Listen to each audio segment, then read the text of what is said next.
ஏமாற்றக்கூடிய வகையில் விற்பவனையோ வாங்குபவனையோ ஏமாற்றக்கூடிய வகையில் இருக்கிற எந்த ஒரு வியாபாரமும் அது மார்க்கத்தை ஹராம். ஒரு விதமான வருமானத்தையும் ஒரு முஸ்லீம் ஈட்டக்கூடாது. அப்போ இந்த ஏமாத்துறது பல விதங்களில் நபிகள் நாயகம் ஸல்லல்லாஹு அலைஹி வஸல்லமுடைய காலத்தில் இருந்திருக்கிறது.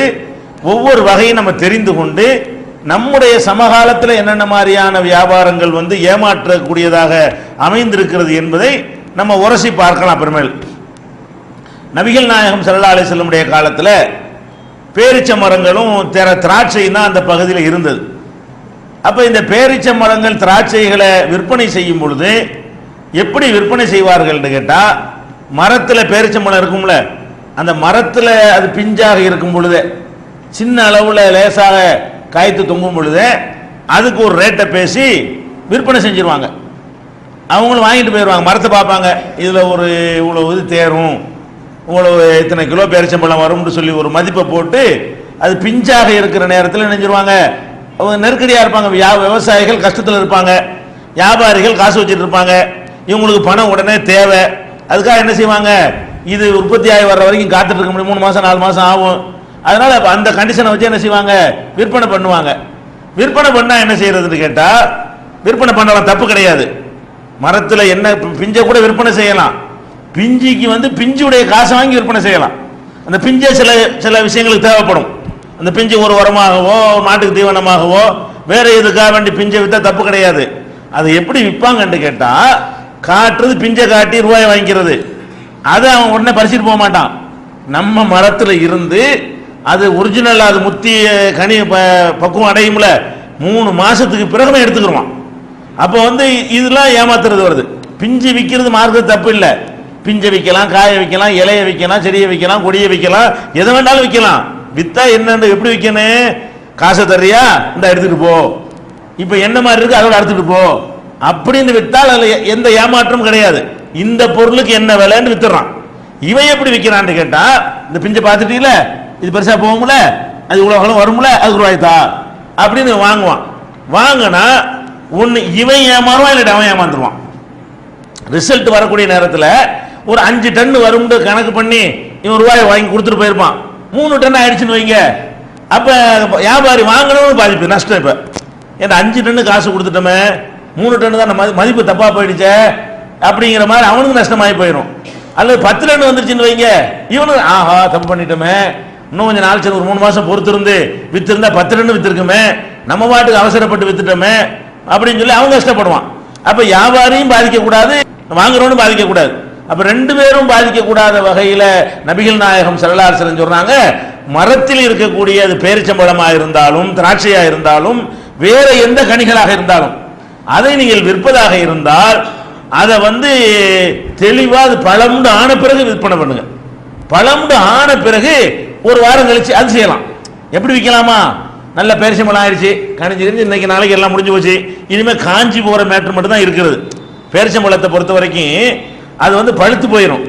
பழுத்த பிறகு அதனுடைய அடுத்த கண்டிஷன் என்ன, அதுல வளர்ச்சி கிடையாது. அதுக்கப்புறம் என்ன செய்யும், மரத்தில் கிடந்து அது காயும். புதுசாக ஒரு காய் கூட கூடிடாது, ஒரு காய் கூட குறைஞ்சிடாது. இருக்கிற ஒரு 1000 பேரிச்சங்காய் பேரிச்சம்பழம் இருந்துச்சுன்னு சொன்னா அது பஜார்லாம் விற்கிறதுல அந்த பேரிச்சம்பழம் ஆகுறது வத்திருது. அதுலயே மரத்துல இருந்து என்ன செய்யும், வத்தி சுருங்கி அது மாதிரி பேரிச்சம்பழமா ஆகுறது. திராட்சையில் நீங்க விளங்கிடலாம். திராட்சை பழம் பார்த்துருக்கீங்கல்ல, கிஸ்மிஸ் பார்க்குறீங்க, 2 ஒன்று தான். திராட்சை தான் கிஸ்மிஸா மாறுது. அப்ப திராட்சையா இருக்கும் நல்ல உள்ள பெருசா இருக்கிறது, அது சுருங்கி முனியான போயிருது. பேரிச்சம்பழம் நல்ல உள்ள பெருசா தான் இருக்கும். பேரிச்சம்பழம் என்ன செய்யும், ஒரு கொய்யாப்பழம் சைஸுக்கு தான் இருக்கும். அதை மரத்துல போட்டோம்னு சொன்னா அப்படி சுருங்கி சுருங்கி சுருங்கி சுருங்கி சுருங்கி என்ன ஆயிரும், சின்னதாகி அந்த நம்ம 4 படை வச்சுக்கிற மாதிரி இந்த பேரிச்சம்பழமா மாறுது. அப்ப நம்ம இந்த பேரிச்சம்பழத்தை விற்கக்கூடிய நேரத்தில் எப்ப நம்ம காசு கொடுத்து வாங்கலாம் விற்கலாம்னு கேட்டா, நல்லா பழுத்துருச்சு, இனிமே பழுக்கிற மேட்ரு ஒன்றும் கிடையாது, நல்ல மஞ்சளாகவோ சிகப்பாகவோ மாறிவிட்டது. இனி நெக்ஸ்ட் என்ன, ஒரு பிஞ்சு கூடாது, ஆபத்து கூட இதுக்கு வராது. இனிமே அது அழிவுக்கு வேலை இல்லை, இனிமே வத்துறது தான் வேலை, சுருங்கி காஞ்சி போற வேலை தான். அது மரத்துல அப்படி விட்டாங்கன்னு நினைக்கிறேன், அப்படியே காஞ்சி போய் பேரிச்சம்பழம் ஒரு வாரம் கழிச்சு எடுத்துக்கிறப்பா, இந்த மரத்துக்கு உள்ள வேலை இப்படி கொண்டு நான் பாதுகாக்க இயலாது, பழமா இருந்து பறிச்சிருப்போம்னா அழுகி போயிடும். அது காஞ்சி போன பேர் பறிச்சு போனதான் 4 படம் வச்சிருக்கலாம், வருஷ கணக்கில் பேரிச்சம்பழத்தை வச்சிருக்கோம்ல, வேற கொய்யாப்பழத்தை வருஷங்களும் வச்சுக்க முடியுமா, வேற எந்த பழத்தையும் வச்சுக்க, மாம்பழத்தை வச்சுக்க முடியுமா? வருஷ கணக்கில் 2 பழத்தை தான் வச்சுக்கலாம். நம்ம நாட்டில் ஒரு பழம் இருக்கு, அதையும் வச்சுக்கலாம். புளி. புளி இந்தியாவுடைய பேர் தான் சொல்றான். புளிக்கு பேர் என்ன? தமருல் ஹிந்துன்னு சொல்லுவான். இந்தியா டேம்பரின் இங்கிலீஷ்ல மாத்தி விட்டாத. அப்ப தமருல் ஹிந்துன்னு சொல்லக்கூடிய இந்தியாவின் பேரிச்சம்பழம்னு சொல்லக்கூடிய புளியையும் பேரிச்சம்பழத்தையும் திராட்சை மட்டும்தான் காய வச்சு பழமா யூஸ் பண்ணிக்க முடியும். வேற எந்த பழத்தையும் இந்த நவீன காலத்தில் பதப்படுத்தி வைக்கலாம்.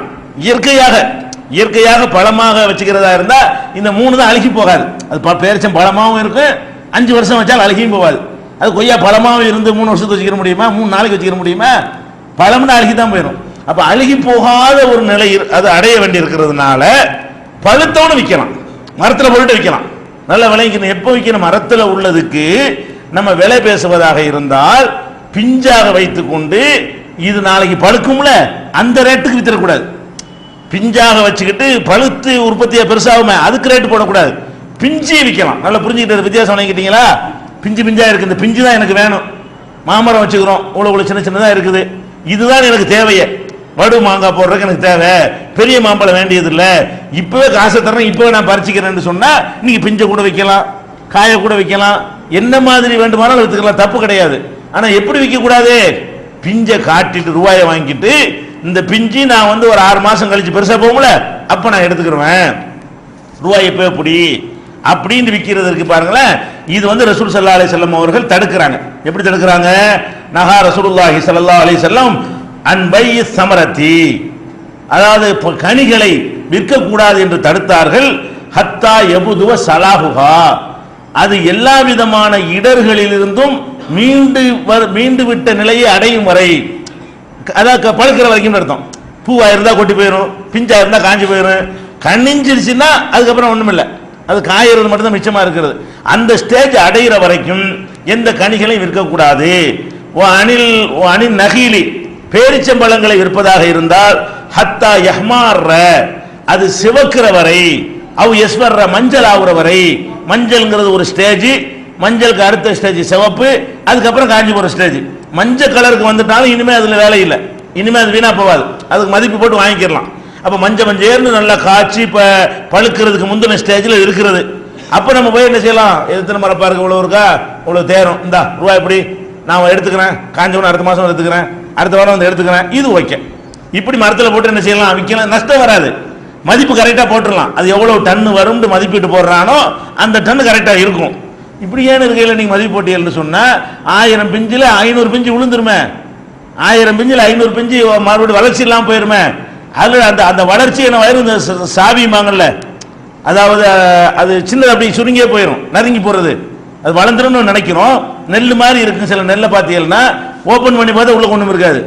நெல் மாதிரி இருக்கும், உள்ள அரிசி இருக்கணுமா இல்லையா? சில நெல்லில் அரிசி இருக்கும், சில நெல்லில் அரிசி இருக்காது. அந்த மாதிரி பேரிச்சம்பழம் என்ன ஆகும் கேட்டா, பிஞ்சா இருக்கும்போது இதெல்லாம் பேரிச்சம்பழம் ஆயிரும் நம்ம நினைக்குவோம், பாதி தான் பேரிச்சம்பழம் ஆகும், பாதியில் ஒண்ணுமே இருக்காது. அது வணங்குதா, அது காஞ்சி போய் வாயில கடிக்கவே முடியாது, அந்த மாதிரி இதுல சுருங்கி போயிடும். அப்படிலாம் இருக்கிறதுனால இந்த கண்டிஷன்ல உள்ளதை காட்டி அந்த கண்டிஷனுக்கு ரூபா வாங்கிடக்கூடாது, விற்கவே கூடாதுன்னு தப்பு கிடையாது, விற்கலாம். இந்த பிஞ்சையே எடுத்துட்டு போய் வித்துடலாம். புரியுது? 2 வித்தியாசம் வாங்கிட்டீங்களா? எதை வேண்டாலும் விற்கலாம். அப்ப இந்த ரசூல் ஸல்லல்லாஹு அலைஹி வஸல்லம் தடுக்க, எதனால தடுக்கிறாங்க? இதுல என்ன நடக்குது? ஒருத்தன் ஏமாத்தப்படுறான், இவன் ஏமாத்தப்படுறான், அவன் ஏமாத்தப்படுறான், ஏமாந்து போறாங்க. வேணும்னு யாரும் ஏமாத்துறது இல்ல, வேணும்னு இல்லாம இருந்தா கூட அது ஏமாற்றுறது மார்க்கத்துல.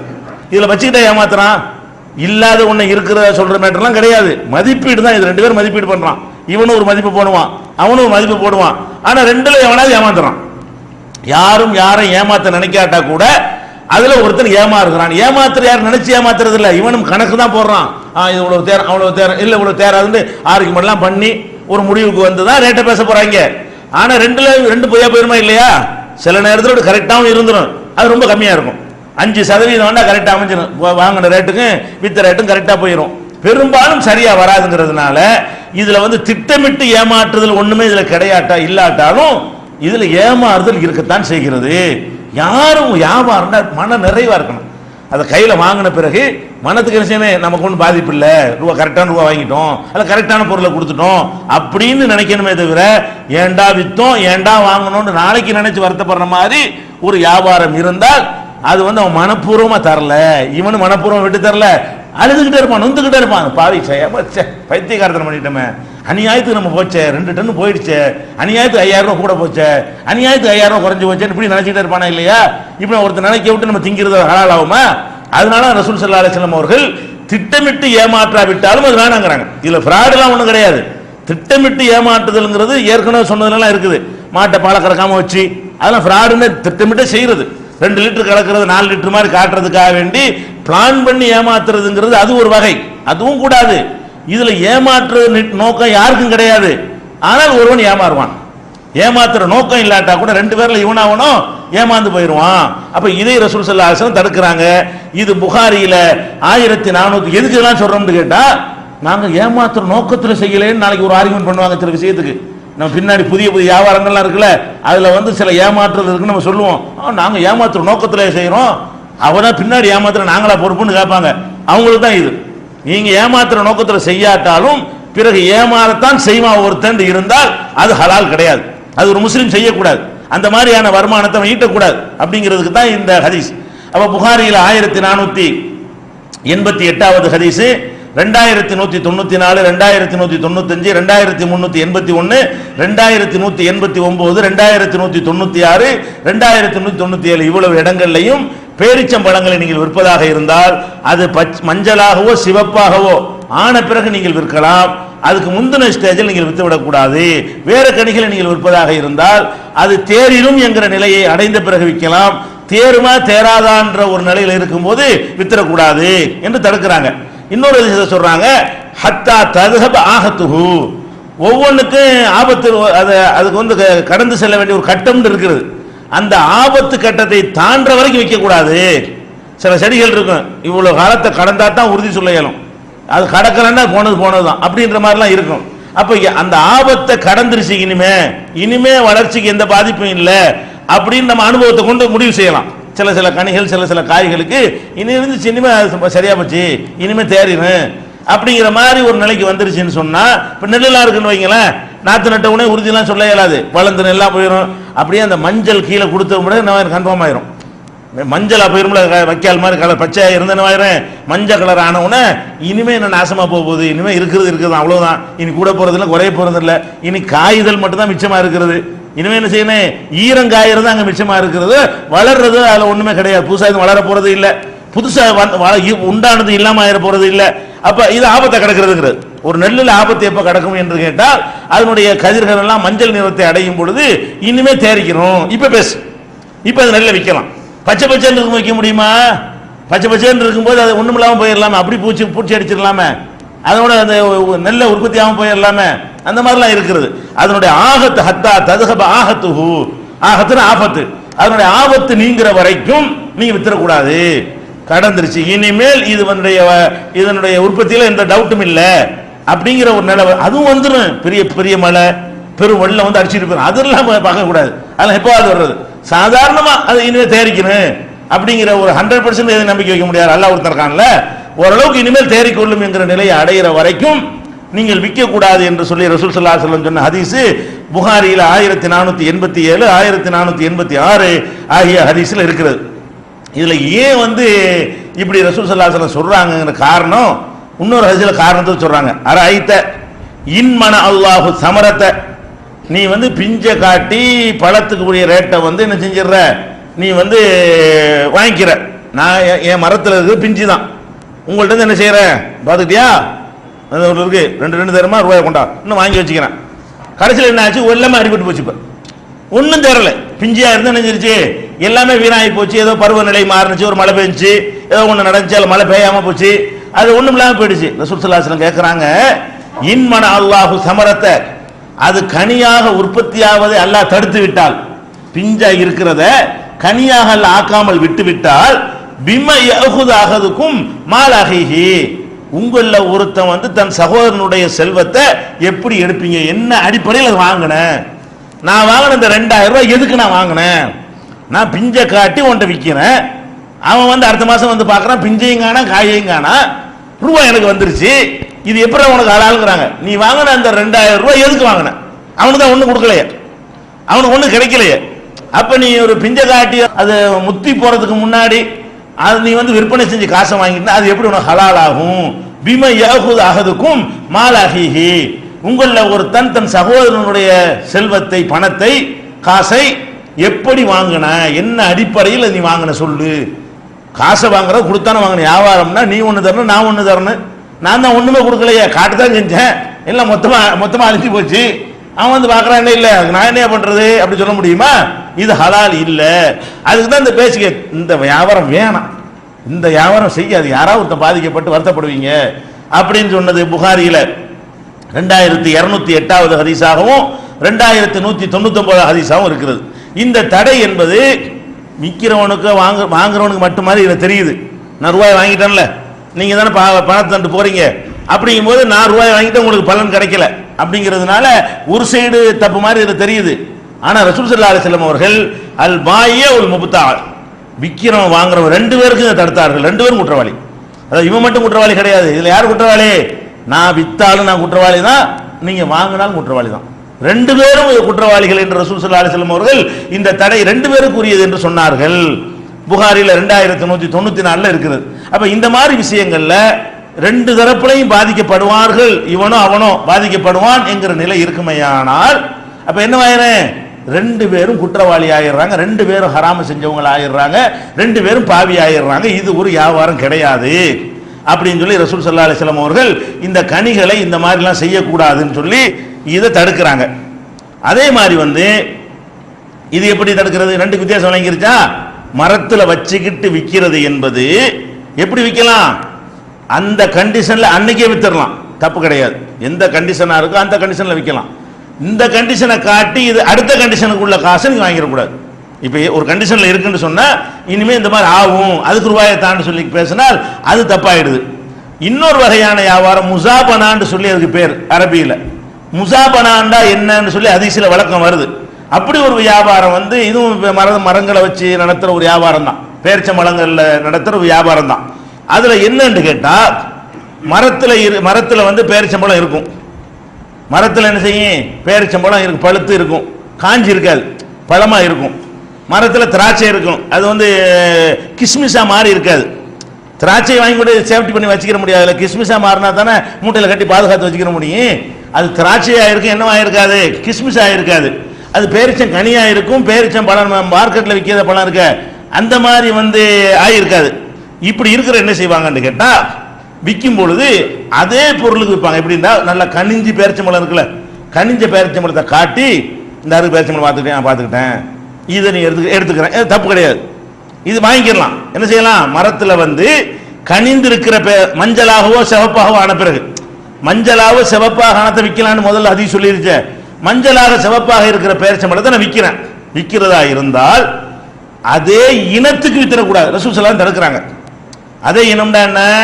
அந்த பேரிச்சம்பழம் இருக்குல்ல, அது 10 டன் இருக்குமா, நீ 10 டன் நல்ல பேரிச்சம்பழம் கொடுன்னு கேட்கக்கூடாது. வேற ஒன்றை தான் வாங்கணும். ஒரே இனம் இருந்த வட்டியாயிரும், ஒரே இனமாயிடக்கூடாது. அதாவது அதே பேரிச்சம்பழத்துக்கு நீ கொடுத்தது பேரிச்சம்பழம், நீ எடுத்தது பேரிச்சம்பழம், ஒரே பொருளை கொடுத்துட்டு அந்த பொருள் அதிகமாக வாங்கினீங்கன்னா அதுக்கு பேர் தான் வட்டி. நீ ரூபாயை கொடுக்குற, அவனுக்கு ரூபாயை தர்றான், அதுக்கு பேர் வட்டி ஆயிடுதுல. நீ கொடுத்த 100 ரூபா, அவன் 110 ரூபா வட்டியா போயிடுது. அப்ப பொருள் வேறையா இருந்தால் வியாபாரம்.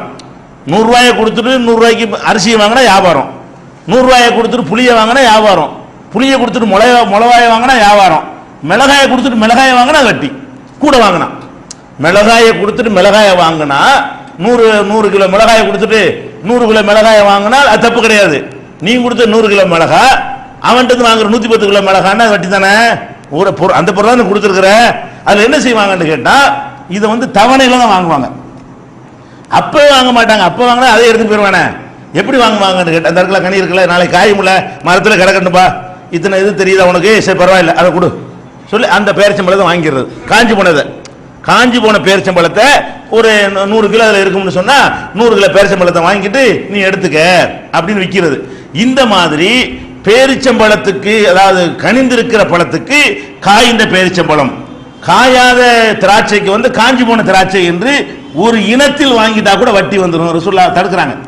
ஒரு இனத்தில் இல்லாம காசு கொடுத்து வாங்கிக்க, பேரிச்சம்பழத்துக்கு திராட்சையை கொடுத்து வாங்கு, திராட்சைக்கு வந்து புளியை கொடுத்து வாங்கு, புளிக்கு வெங்காயத்தை கொடுத்துட்டு வாங்கு, பொருளை மாற்றி தான் நீ வாங்கணுமே தவிர, அதே பொருளாக இருந்தால் நீ கொடுத்த 100 கிலோவும் அதுவும் 100 கிலோவுமா இருந்தா தப்பிச்சுக்கிட்டீங்க. நீ 100 கிலோ கொடுத்து அது 90 கிலோவா இருந்தால் இந்த 10 கிலோ எப்படி வாங்கினேன், ஒரே பொருள் 10 100 கிலோ கூட 90 வாங்கினா 10 கிலோ வட்டியா போயிடுதுல, வட்டி வந்துருமா, வட்டியுடைய சாயல் வரக்கூடாங்க. வட்டினா என்னன்னு பின்னாடி விளக்குவோம். அப்ப இது கூட ஒரு விதமான ஒரு சந்தேகத்துக்குரியது வர்றதுனால ரசூல் ஸல்லல்லாஹு அலைஹி வஸல்லம் அவர்கள் இதை கூட என்ன செய்யறாங்க, தடுக்கிறாங்க. அதே மாதிரி வந்து நெற்கதிர்களை கதிரில் வச்சே விற்கிறது, இதே மாதிரி நெற்கதிர், அதுக்கு ஒரு முஹாக்கலான்னு பேரு. நெற்கதிர்களை விற்கிறான் என்ன செய்யணும், நான் சொன்னபடி இந்த மஞ்சள் நெல்லோ கோதுமையோ இருந்தால் மஞ்சள் ஆன பிறகு விற்கலாம். பச்சையா இருக்கும்போது வித்தரக்கூடாது. பச்சையா இருக்கும்போது வித்து அதுக்குள்ள ரேட்டை போட்டு அன்னைக்கு வித்து போடணும், அன்னைக்கு அறுத்துட்டு போய் சொல்லி போடணும். பச்சையா இருக்கிறது மஞ்சளா போன பிறகு இந்த ரேட்டு இன்னைக்கு பேசக்கூடாது. அது மஞ்சளா போன பிறகு பேசிக்கிறோம். வா இப்ப பச்சையா தானே இருக்குது, தேருமா தேரான்னு தெரியல இல்ல, அதனால இப்ப ரேட்டு கிடையாது, விற்பனை செய்ய மாட்டேன்னு நம்ம சொல்லிவிடணும். அதை ரசூல் ஸல்லல்லாஹு அலைஹி வஸல்லம் தடுத்திருக்கிறாங்கிறது. இது புகாரில 2187 2207 இந்த மாதிரி ஹதீஸ்கள்ல எல்லாம் இது இடம்பெற்றிருக்கு. இதெல்லாம் எதுக்கு நம்ம சொல்றோம்னு கேட்டா, நபிகள் நாயகம் ஸல்லல்லாஹு அலைஹி வஸல்லம் அவர்கள் ஏமாற்றக்கூடிய எல்லா வாசல்களையும் அடைக்கிறார்கள். சில உதாரணம் சொல்றாங்க. எப்படி சொல்றாங்க, நஹா ரசூலுல்லாஹி ஸல்லல்லாஹு அலைஹி வஸல்லம் ஐயுபா தமரத்து ஹத்தா தபீன ஸலாஹுஹா, கனிகளை விற்பதாக இருந்தால் அது நன்கு தேறுகின்ற வரை நீங்கள் விற்காதீங்க. இது வரைக்கும் சொன்ன விஷயம். அடுத்து என்ன சொல்றாங்கன்னு கேட்டா, அவ் யுபா சூஃபுன் அலா லஹரின், ஆட்டுடைய ரோமம் இருக்குல்ல, அது கம்பளின்னு பேர். ஆட்டுல வந்து முடி இருக்கும் இல்லையா, நம்ம நாட்டு ஆட்டு முடியிலேருந்து கம்பளிலாம் தயாரிக்க முடியாது. சும்மா அரை இஞ்சி கூட இருக்காது. நம்ம நாட்டு ஆட்டுக்கு முடி எவ்வளோ இருக்கும், எவ்வளோதான் இருக்கும். அங்கே அந்த வடநாட்டிலாம் போனீங்கன்னா, குளிர் பிரதேசம்லாம் போனீங்கன்னா, அது குளிரை தாங்குறதுக்கா இல்லை என்ன பண்ணியிருப்பான், முடியை உழவு வச்சிருப்பான், கையை விட்டா உழவு போகும், உலகதான் முடி உழவுக்கு நீட்டிட்டு இருக்கும் ஒவ்வொரு ரோமமும். அப்போ என்ன செய்வாங்க, அந்த ஆட்டு ரோமத்தை விற்குவாங்க. எப்படி விற்பாங்கன்னா, ஆட்டு ரோமத்தை தோலை உரிச்சு இறைச்சி விற்றுப்புட்டு தோலை எடுத்து தோலில் உள்ள முடியை குவிச்சு காட்டி இந்த அறுக்கு முடி எவ்வளோக்கு விற்கிறேன்னு விற்கலாம், தப்பு கிடையாது. அது கம்பளி, ஆட்டு ரோமத்துக்கு தான் கம்பளின்னு சொல்கிறாங்க. அதை விற்கலாம், அதில் கம்பளி ஆடைகள்லாம் தயார் பண்ணலாம், அதில் ஒன்றும் தப்பு கிடையாது. ஆனால் ஆட்டை காட்டி இந்த பார்த்துட்டு ஆட்டை இதில் உள்ள முடியெல்லாம் எவ்வளோ எடுத்துக்கிற, எப்போ என்னைக்கு நான் ஆட்டை அறுப்பனோ, என்னைக்கு அந்த ஆட்டை விற்பனோ, எப்போ அந்த தோல்லாம் இதாகுமோ அப்போ நான் தருவேன் உனக்கு இப்போ அப்படின்னு விற்கிறது இருக்குல்ல, அது வந்து மார்க்கத்தில் கூடாது. ஆட்டில் வச்சுக்கிட்டே முடியை வித்துறக்கூடாது அப்படின்னு சொல்கிறாங்க. அதே மாதிரி என்ன செய்கிறாங்கன்னு கேட்டால், ஒரு மாட்டை காட்டி, மாடு நம்மள்ட்ட இருக்குது, மாடை விற்க விரும்பலை, ஒரு 100 ரூபா கொடுத்துக்கப்பா, இதில் உள்ள பால்லாம் கறந்துக்க, இதில் உள்ள இந்த மடியில் உள்ள பால் எவ்வளோ ரூபா, 100 ரூபான்னு விற்கிறது. எவ்வளோ இருக்கு அவனுக்கு தெரியுமா, 100 ரூபா பால் தான் இருக்குமா, 200 ரூபா இருக்குமா, 50 ரூபா பால் இருக்கு, யாருக்கு தெரியுது? ஒரு மாட்டில் பாலை விற்கிறதா இருந்தால் கறந்து காட்டி இந்த இவ்வளோ பால் எவ்வளோ ரூபா அப்படி விற்கலாமே தவிர, இந்த இருக்கு மாடு என்ன வேணாலும் கறந்துக்க, எனக்கு 200 ரூபா கொடு அப்படின்னா 200 ரூபாய்க்கு கறப்பாண்டு என்ன கேரண்டி இருக்குது? 250 ரூபாய்க்கு கறந்துட்டானா நீ ஏமாந்து போயிறியா இல்லையா? 150 ரூபாய்க்கு கறந்து அவன் ஏமாந்து போயிடறானா இல்லையா? அப்ப யாரும் ஏமாறக்கூடாது. அப்ப மாட்டில் உள்ள மடியில் உள்ள பாலை கறந்து தான் விற்கணுமே தவிர, மடியில் உள்ளதை வச்சுக்கிட்டு நினைச்சக்கூடாது, இந்த ஆருக்கு பார்த்துக்க இன்னைக்கு கறந்துக்க இவ்வளவு ரூபான்னு சொல்லி வித்தோம்னா இது ஃப்ராடு தானே இது. அப்ப இஸ்லாம் எதை விரும்புது? விற்கிறவனுக்கு தான் என்ன விற்கிறோன்னு தெளிவா தெரியணும், வாங்குறவனுக்கு என்னத்தை வாங்குறோம்னு என்ன செய்யணும் தெளிவாக தெரியணும். அப்படி இல்லாமல் இருந்தால் அது வந்து இஸ்லாத்துல தடை செய்யப்பட்ட வியாபாரம். இஸ்லாமிய பொருளாதாரத்தில் பேசிக் இதுதான். எந்த வியாபாரத்திலும் இஸ்லாம் வந்து ஒரு மனுஷனுக்கு பாதிப்பு வரக்கூடாது. விற்கிறவனும் அவனு மனுஷன், வாங்குறவனு மனுஷன் தான். யாரும் யாராலையும் பாதிக்க வேணாம். யாருக்கும் ஹலாலான முறையில் மன திருப்தியோட நொந்து போவாம நீங்க சம்பாதிக்கணுமே தவிர, ஒருத்தனுடைய வயிற்றுல கொட்டி சம்பாதிக்கிறது என்பது வந்து அது ஒரு நல்ல காசு கிடையாது, அது வந்து ஹலாலானது கிடையாதுன்னு சொல்லி அதை தடுக்கிறாங்க.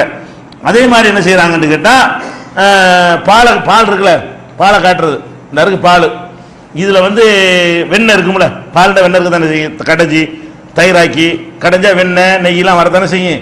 பாலை காட்டிவிட்டு இதுல எவ்வளவு வெண்ணெய் வருதோ, நாளைக்கு உர ஊற்றுவேன், தயிரா போகும், அப்புறமேல கடைவேன், எவ்வளவு வெண்ணெய் வருதோ அதை உனக்கு தந்துடுறேன், 50 ரூபா கொடு. ஆனால் எவ்வளோ எனக்கு என்ன தெரியும்? பாலில் எல்லா பால்லையும் இத்தனை லிட்டர் பாலுக்கு இவ்வளோ வெண்ணெய் கணக்கு சொல்ல முடியுமா? அது மாட்டினுடைய தரத்தை பொறுத்து பாலுடைய அந்த கொழுப்பு சத்து எவ்வளவு இருக்கிறது, அதுக்கு தகுந்தவாறு மாறும். கரெக்டாகவும் சொல்ல முடியாது. கடையிற மெத்தேடு இவன் கம்மியாக வர்ற மாதிரி கூட கடையலாம், அதிகமாக வர்ற மாதிரி கூட கடையலாம். எத்தனை விஷயங்கள் இருக்குது. கடையிறதுக்கு பயன்படுத்தக்கூடிய பாத்திரம், கருவி, அது வேகம் எல்லாத்தையும் பொறுத்து தீர்மானிக்கிற ஒரு விஷயம். நிர்ணயித்து சொல்ல இயலுமா? அப்ப என்ன செய்யக்கூடாது? நீ பாலை கறந்து பாலை விற்கலாமே தவிர, தயிரை காட்டி இந்த தயிர் இருக்கு பத்தியா, மோர் இருக்கு பத்தியா, இந்த மோர்ல கடைஞ்சி எவ்வளவு வெண்ணெய் வருது, கடைய போறேன் முதல் ரூபாய் கொடுத்துரு, எவ்வளவு வருது உனக்கு தந்துடுறேன், எடுத்து வைடான்னு கேட்கணும். அந்த வெண்ணெய் எடுத்து வை, நான் பாக்குறேன், அதுக்கு மதிப்பு போடுறேன், அப்பதான் வாங்குவேனே தவிர எவ்வளவு வெண்ணெய் வருது அது 5 ரூபாண்டா எவ்வளவு வரும் எனக்கு என்ன தெரியும்? அது எனக்கு யாருக்கும் தெரியாத. அப்ப இந்த ரசூல் இதெல்லாம் சொல்றாங்க, என்னென்னலாம் சொல்றாங்க, ஆட்டு தோல்ல முதுகுல இருக்கக்கூடிய முடிகளை தோல்ல போட்டுக்கிட்ட உசுரோட வச்சுக்கிட்டே வித்துறாதீங்க, மடியில் உள்ள பாலை வித்துறாதீங்க, அதே மாதிரி பாலில் உள்ள நெய்யோ வெண்ணெயவோ வித்துறாதீங்க, எடுக்காம பாலுக்குள்ள இருக்குன்னு காட்டிக்கிட்டு என்ன செய்யக்கூடாது, அப்படி நாளைக்கு எடுக்கலாம், அதுக்கு என்ன செய்யணும், காட்டி தான் செய்யணும். இதே ரசூல் ஸல்லல்லாஹு அலைஹி வஸல்லம் தடுத்தார்கள்ங்கிற செய்தி நம்ம பார்க்கிறோம். இது தாரகுத்தினில பதிவு செய்யப்பட்டிருக்கிறது. எரும மாட்டை விலை பேசுறாங்க, வெளியே நிப்பாட்டு, அப்பதான் எத்தனை கிலோ எவ்வளவு தேரும் எத்தனை இறைச்சி தேரும் ஒரு வியாபாரி மதிப்பீடு செய்வான். தண்ணிக்குள்ள கூட தலை மட்டும் தெரியுது, இந்த எரும மாட்டை எவ்வளவு வாங்கிக்கிறேன், எப்படி அதை மதிப்பீடு செய்வான்? அது வாங்கலாமா? வாங்குறது ஹராம், விற்கிறது ஹராம் தானே. அப்ப வெளியே ஒண்ணாந்து போடுறான்னு சொல்லணுமா இல்லையா? அப்ப வெளிப்படையா இல்லாம மறைத்து வைத்துக் கொண்டு வியாபாரம் பண்றது இதெல்லாம் இதெல்லாம் மிஞ்சினது. ரசூலுல்லாஹ் காலத்தில் இருந்துச்சு, அதெல்லாம் கடந்து போன ஃப்ராட். இதெல்லாம் இப்படி எல்லாம் சர்வ சாதாரணமா என்ன செய்யறாங்க, நம்ம சமுதாயத்தில் உள்ளவங்களே செய்து கொண்டிருக்கிறார்கள். இந்த மாதிரியான ஏமாற்றக்கூடிய எல்லா விதமான வாசல்களையும் ரசூல் ஸல்லல்லாஹு அலைஹி வஸல்லம் அவர்கள் நமக்கு என்ன செய்யறாங்க, அடைக்கிறாங்க.